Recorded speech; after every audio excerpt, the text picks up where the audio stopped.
High friends, welcome to யாஷிகர். இந்த December month நிறைய மறக்க முடியாத நினைவுகளை கொடுத்துட்டு போயிருச்சு. அந்த வகையில் இப்போ ஒரு சீரியல் ஆக்டரும் வந்து இறந்துட்டாரு அப்படிங்கிற ஒரு நியூஸ் வந்து கேள்விப்பட்ட உடனே ரொம்பவே ஷாக்கிங்காக இருந்துச்சு. ரீசெண்டாக தான் நம்ம விஜயகாந்த் சார் அவர் உயிரோடு இருக்கும்போது கூட அந்த அளவுக்கு ஒரு சப்போர்ட் அப்படி ஒரு அன்பு கொடுத்தாங்களா அப்படின்னு தெரியல. ஆனால் அவரோட மறைவப்ப உலகத்தில் இருக்கிற எந்தெந்த மூலையிலையோ இருந்து வந்து அவருக்கு அந்த அன்பை கொடுத்தாங்க. அதுலேயும் நம்ம சாய் காயத்ரி வந்து அவங்களோட இன்ஸ்டாகிராம் பேஜில் ஒரு அப்டேட் ஒன்று கொடுத்துருந்தாங்க. அவங்க வந்து கேப்டன் டிவியில் ஒர்க் பண்ணாங்களாம். அப்போ கொஞ்சம் ஷோஸ் பண்ணுவாங்களாம். மந்த் ஃபுல்லாக அவங்களுக்கு ஷோ இருக்காதாம்.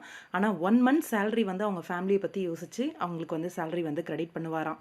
அந்த அளவுக்கு ஒரு பெரிய நல்ல மனசு உள்ள ஒரு மனிதர் அப்படின்ற மாரி அவங்க வந்து ஷேர் பண்ணியிருந்தாங்க.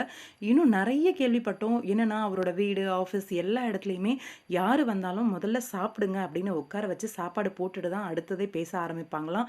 இத எங்க ஆஃபீஸ்லயே ஒருத்தர் வந்து காலேஜ் கல்ச்சுரல்ஸ் விஷயமா அவர போய் பார்க்கறதுக்கு போனப்ப உட்கார வச்சு அவங்களோட டைனிங் டேபிள்ல சாப்பாடு போட்டுட்டு அதுக்கப்புறம் தான் பேச ஆரம்பிச்சாங்க அப்படிங்கிற ஒரு இன்ஃபர்மேஷன் குடுத்திருந்தாரு.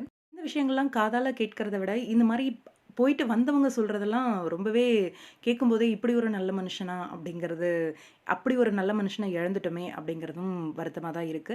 இன்னொரு சேடான நியூஸ் என்ன அப்படின்னா, இந்த லாஸ்ட் போகிற டிசம்பர் மந்த்ல கூட, லாஸ்ட் நாள்ல கூட இப்படி ஒரு சேடான ஒரு நியூஸ் கேட்கும்போது ரொம்பவே கஷ்டமா இருந்துச்சு.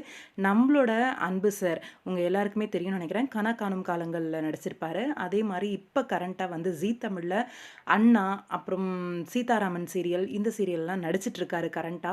இவர் வந்து இன்னைக்கு மார்னிங் வந்து இறந்துட்டாரு அப்படிங்கிற ஒரு நியூஸ் கேட்ட உடனே ரொம்பவே ஷாக்கிங்கா இருந்துச்சு.